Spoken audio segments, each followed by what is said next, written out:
Lalu yang kedua, ini juga penting karena manusia itu dalam Al-Quran disebut akan berpotensi kena dua masalah selain khauf, takut.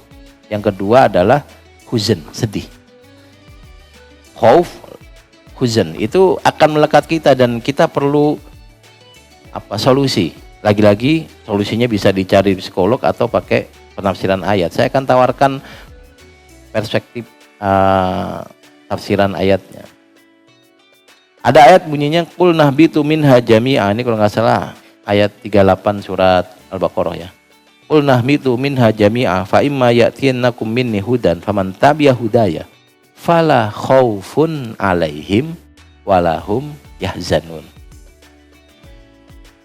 Faman tabi'a hudaya, siapapun orang yang ikut petunjukku, kata Allah, maka dia tidak akan takut hidupnya dan tidak akan susah, tidak akan sedih.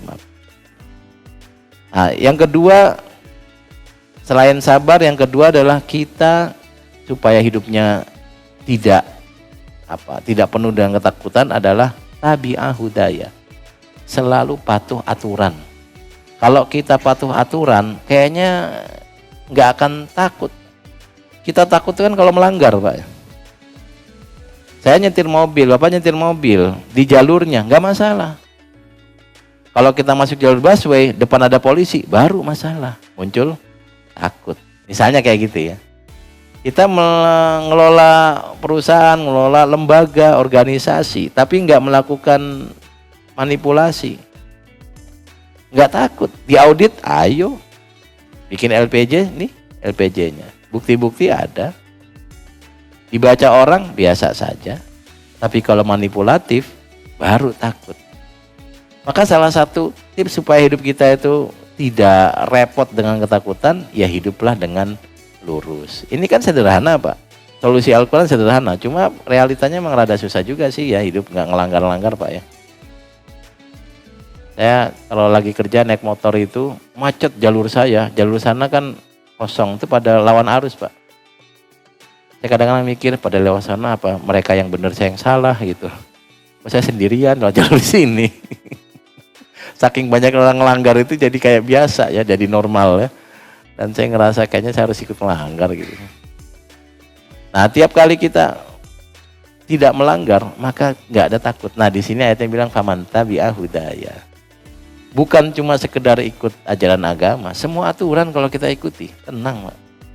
Kita akan tidak tenang dan takut kalau ada pelanggaran. Jadi solusi Quran menurut saya sih sederhana dan masuk akal. Tadi karena kita diminta tidak melanggar aturan apapun. Kalaupun melanggar sesekali dua kali ya ketakutannya nggak akan besar karena pelanggarannya tidak banyak. Ada lagi ayat, saya lupa ayatnya tapi masih ayat 60-an, Pak ya. Innalladzina amanu walladzina hadu wan nasar wasabiin man amana billahi wal yaumil akhir wa amilas sholiha. Ada kata fala khaufun alaihim walahum yahzanun. Lagi-lagi tidak ada rasa takut dan tidak ada rasa sedih. Itu ada kata kuncinya wa amilas sholihan. Jadi orang baik. Jadi orang baik. Kalau kita orang baik, orang akan baik pada kita. Bapak senyum dengan orang, orang senyum dengan kita. Bapak santun dengan orang, orang santun dengan kita. Ibu baik dengan tetangga, tetangga baik sama kita. Maka kita ya akan terbebas dari ketakutan.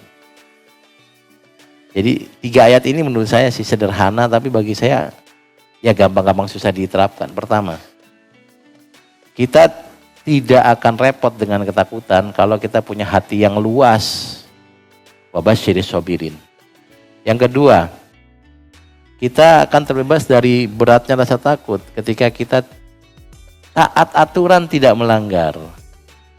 Nah, yang ketiga, kita akan terbebas dari rasa takut ketika kita mau atau sering berbuat baik. Saya punya cerita, Pak. Sekali 2 kali menurut saya ceritanya unik. Saya kan lumayan sering ke terminal, ke stasiun dulu ya, tidur di sana nginep. Dan zaman dulu kan stasiun terminal kan tempatnya rada serem lah dalam tanda petik, banyak premannya. Saya pernah tidur di stasiun karena nunggu keluarga naik kereta. Keretanya itu datangnya jam 3, jadi saya jam 9 udah nyampe dan sepi, nggak ada orang. Nah, saya beli es teh sama beli kacang kalau nggak salah. Lalu ada laki-laki nongkrong di situ. Saya paranin, "Kang, makan kacang bareng." Makan kacang lah sama dia. Sama-sama anak muda, dia lebih tua deh. Setelah makan kacang, saya ke kursi, saya tidur. Sendal taruh bawah, saya tidur di kursi. Terus orangnya datang ke saya, deketin. "Kang, sendalnya jangan taruh bawah, di sini banyak copet." Saya ambil sendalnya, saya taruh buat bantal, tidurlah saya. Nggak lama kereta terakhirnya datang. Ya mungkin setengah 9 atau jam 9, saya lupa. Jadi keretanya habisnya di Kertosono, tapi mampir di Jombang kalau nggak salah begitu. Turunlah 4 orang, ternyata anak muda dan mereka semua copet. Mereka semua copet, lalu ngumpul laporan hasil copetnya kepada laki-laki yang tadi makan kacang bareng sama saya. "Kang, sendalnya jangan taruh situ, banyak copet." Ya dia malah bos copet ya. Tapi gara-gara saya naktir dia kacang, nggak dicopet sendal saya itu, Pak. Dan saya belum tidur, cuma tutup buka aja pakai sarung ya, namanya juga di tempat terbuka ya kan, nggak gampang tidur. Oh ya Allah, gara-gara saya berbuat baik ngasih kacang. "Oh kalau gitu Pak, saya kalau jalan-jalan harus bawa kacang." Bukan masalah kacangnya Pak, masalah berbuat baik yang kemudian memicu orang lain memberikan kebaikan juga buat kita. Itu kira-kira ya. Ya itu pas kejadiannya baik Pak. Kalau kejadiannya di di sobek tas juga saya pernah gitu. Jadi macam-macam cerita lah. Tapi paling enggak dari situ saya tahu, oh ya gara-gara saya nyapa orang, maka kemudian dia juga tidak mengganggu. Saya ingin menyampaikan lagi terkait betapa pentingnya berbuat baik dan menjadi solusi kita untuk tidak banyak rasa ketakutan. Bapak dan Ibu sekalian, kita balik lagi ke surat Al-Kahf. Al-Kahf itu ada cerita Nabi Musa disuruh menemui seorang laki-laki, nggak dikasih tahu namanya. Tempatnya juga nggak dikasih tahu, cuma dikasih tahu nanti kamu ketemu laki-laki di tempat pertemuan 2 arus laut. Ya elah. Itu kayak bapak disuruh nyari orang tapi nggak dikasih nama. Kalau nggak dikasih nama, kasih ciri-cirinya kayak enggak juga. Kasih kampungnya kayak enggak juga. Yang penting jalan aja sedapat-dapatnya. Dan karena Allah menyuruh Nabi Musa, beliau taat. Jalanlah beliau ditemani dengan gulam. Ya, kita sebutnya asisten lah Nabi Musa. Di tengah perjalanan ketemulah laki-laki yang dituju. Ini kan singkat cerita Pak ya. Nanti Bapak bisa baca di surat Al-Kahf kisah Nabi Musa. Ayat 60 berapa itu saya lupa gitu nggak salah. Lalu Nabi Musa bilang, "Hal attabi'uka ala an tu'allimani mimma 'ullimta rusda." Boleh nggak saya ikut kamu?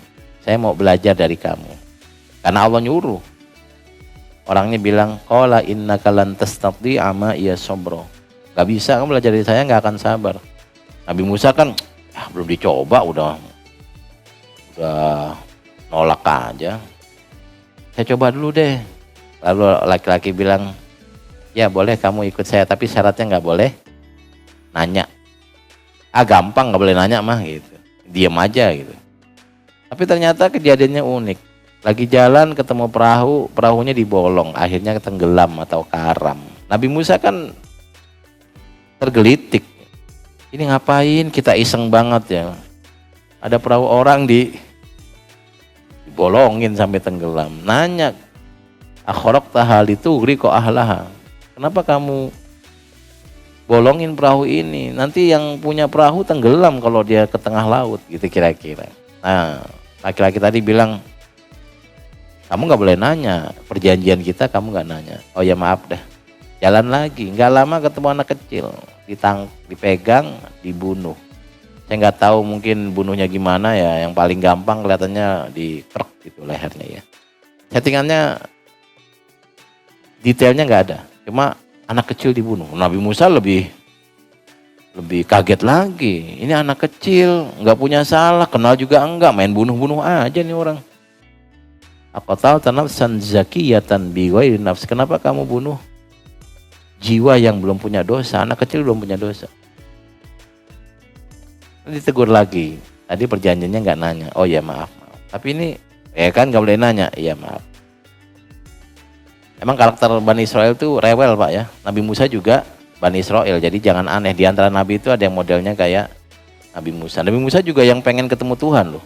Robbi arini andur ilaik, Tuhan saya pengen lihat dong, lihat engkau. Ya karakternya begitu Pak ya. Kita juga di sini ada orang Jawa, orang Sunda, orang Medan, itu kan beda-beda karakter Pak ya. Baik, lanjut. Nabi Musa kemudian melakukan perjalanan. Ini udah settingannya mungkin sudah sore, sudah letih, mana kiri kanan gak ada warteg ya, beli apa, lapar gitu. Minta izin ke kampung. Settingannya zaman dulu kan begini Pak. Jadi kosong, gak ada apa-apa, lalu di sini ada pemukiman, entah yang permanen atau yang nomaden pakai tenda-tenda gitu settingannya Pak ya. Jadi bukan kayak kita, ini kan kita di mana-mana ada bangunan. Nabi Musa minta izin, boleh nggak kami bertamu di sini? Kami nggak ada apa-apa ini, mau makan nggak ada, istirahat nggak ada. Sama orang kampungnya ditolak. Lalu Nabi Musa diminta oleh laki-laki tadi, ayo kita ke situ. Ah ini ada bangunan tapi mau rubuh. Malah dibetulkan, direnovasi. Nabi Musa kan nanya, lagi capek, lapar, lemes begini, bukannya nyari makan malah suruh kerja. Padahal tadi orang kampung baru ngusir kita. Tapi tetap dikerjakan, baru dijelaskan. Bapak dan Ibu sekalian, singkat ini ya, cerita penjelasannya kayak gini. Perahu yang tadi dibolong itu milik orang miskin, dan di situ ada pemerintah yang punya kebijakan unik. Semua perahu yang masih bagus kita rampas. Maka perahunya dibikin bolong supaya karam. Kalau karam perahunya tidak dirampas. Maka perahunya milik orang miskin masih ada. Kalau bolong tinggal tambel Pak. Mendingan nambel daripada kehilangan perahu kan. Kalau misalnya nggak dibolong ternyata masih bagus, dibawa malah hilang perahu, udah bolongin aja. Oh ternyata ada kebaikan di situ. Yang kedua, anak kecil. Kenapa dibunuh? Anak kecil ini punya orang tua yang soleh. Tapi anak kecil ini nanti gedenya akan jadi biang kerok. Karena akan jadi biang kerok, bapaknya nggak bisa ibadah lagi, ibunya jadi stres. Makanya dibunuh. Kalau dibunuh, anaknya masuk surga karena belum punya dosa. Bapaknya nanti akan punya anak lagi, dan anak yang setelah ini akan jadi anak yang soleh. Maka bapaknya tetap bahagia, ibunya bahagia, anaknya bahagia. Yang tadi mati bahagia juga karena mati belum punya dosa. Tentu ini berlaku untuk orang yang punya wahyu Pak ya, kalau kita nggak punya. Ya kalau Bapak ngeliat ada anak kecil kayaknya bandel banget nih, saya bunuh lah. Enggak, itu emang kita nabi, sembarangan aja kita itu. Kita bukan nabi ya. Nah yang ketiga ini yang mau saya sampaikan. Segitu panjangnya saya mau nyampaikan ini. Karena saya sangat punya kepentingan untuk mengajak kita menjadi baik. Kemudian wa amal jidaru fakana ligulamaini yatimaini fil madinati wa kana tahtahu kanzul lahuma wa kana abuhuma sholiha. Bangunan yang baru kita renovasi, padahal kita lapar, lemes, ngantuk, malah renovasi. Fakana ligulamaini yatimaini. Bangunan ini milik dua anak yatim. Wa kana tahtahu kanzul lahuma. Di bawah bangunan ini ada harta peninggalan bapaknya. Wa kana abuhuma sholihan, bapaknya soleh. Kalau bangunan ini kita biarkan lalu rubuh, hartanya kelihatan, dirampas sama orang, anak kecil nggak bisa membela hartanya, nggak bisa menjaga, masih kecil. Tapi kalau kita tegakkan, kita kasih kayu, kasih bambu lah, sehingga dalam waktu 10 tahun dia bertahan, lalu anaknya sudah dewasa, bangunannya rubuh, ada harta, orang mau rampas dia sudah dewasa. Dua orang dewasa bisa menjaga hartanya, melindungi hartanya. Tapi kalau masih kecil dirampas. Yang saya garis bawahi, wa kana abuhuma sholiha. Bapaknya orang soleh. Jadi anak ini dilindungi. Kita kan tadi kan kita baca ayat 9 surat An-Nisa Pak. Kita khawatir kalau nanti anak kita hidup jauh dari kita atau kita yang sudah wafat. Siapa yang jagain, siapa yang melindungi gitu ya. Ayat ini mungkin salah satu solusinya. nanti anak saya gimana, nanti ini gimana. Oh ternyata Al-Quran bilang wa kana abuhuma sholiha. Jadilah orang yang baik. Karena kalau kita baik kepada tetangga, semisal meninggal, tetangga pasti akan membantu keluarga kita, jagain keluarga kita. Kalau kita baik sama saudara, nggak ada konflik, nggak marah, tiba-tiba kemudian ya kita meninggal, anak kita dijaga sama saudara. Dan saya ngelihat banyak banget anak yatim yang dilindungi sama saudaranya, gara-gara bapaknya dulu atau ibunya dulu orang baik. Tapi kalau bapaknya rese sama tetangga jahat, sama orang-orang jahat, ketika dia mati, ya orang lain pada mati juga dia. Alhamdulillah sih, malah begitu. Anaknya yang ngurus, ngapain ngurus dia? Memang dulu dia baik sama kita. Gitu Pak, ternyata salah satu cara untuk menghilangkan rasa takut yang kita belum tahu, yaitu takut ketika kita mati, anak kita, cucu kita, siapa yang jagain. Ternyata salah satu solusinya dalam versi Al-Quran Pak, wa kana abuhuma sholihan. Kita menjadi orang baik. Nah, apakah kajian kita ini relevan atau tidak? Saya bilang semua orang punya takut. Bapak bisa melakukan terapi, bisa berkunjung ke psikolog, psikiater untuk menghilangkan rasa takut. Tapi Al-Quran punya cara yang lebih sederhana ternyata. Yuk punya hati yang luas.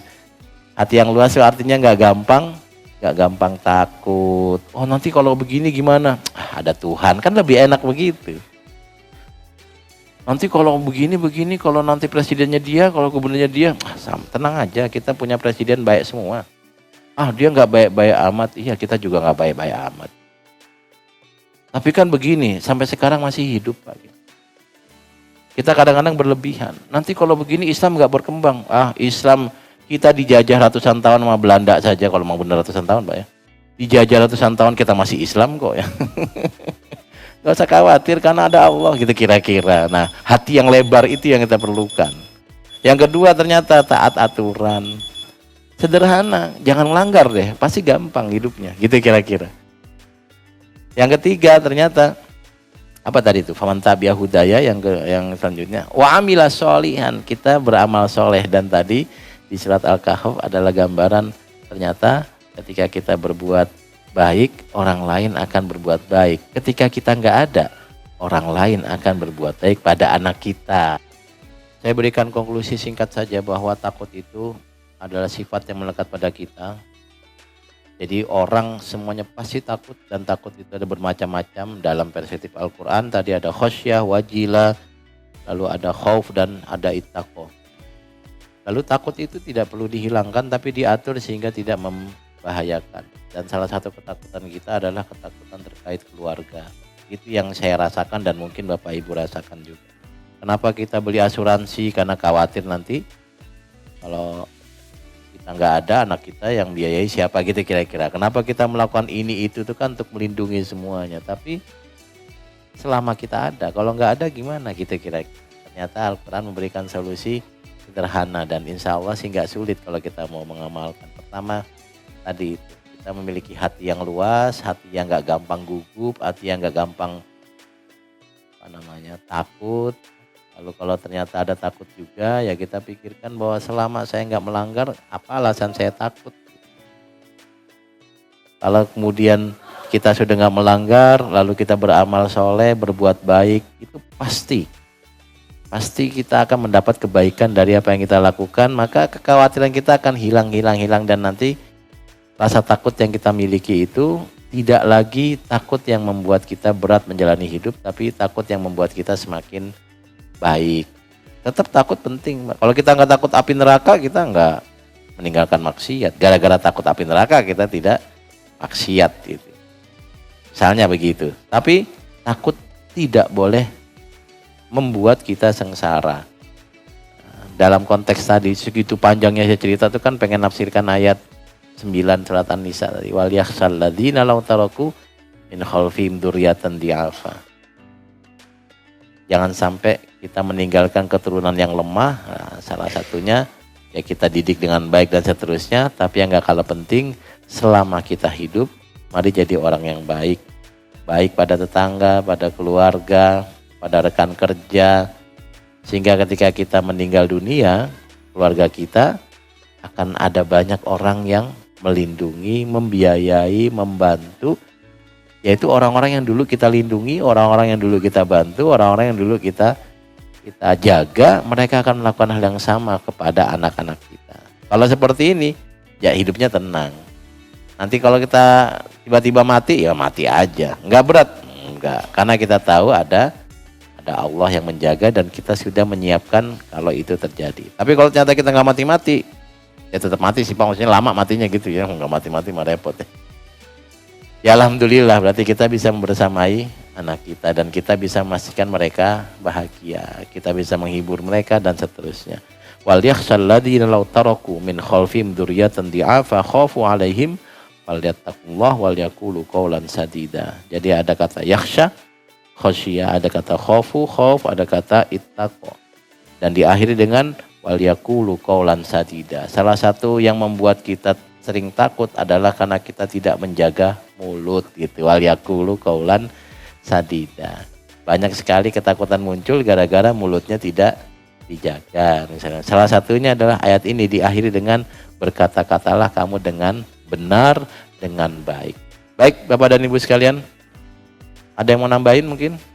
Kalau nggak ada saya kira cukup ya. Kita bisa melanjutkan ke sholat Isya atau qobliyahnya. Hadanallahu majma'in. Wassalamualaikum warahmatullahi wabarakatuh.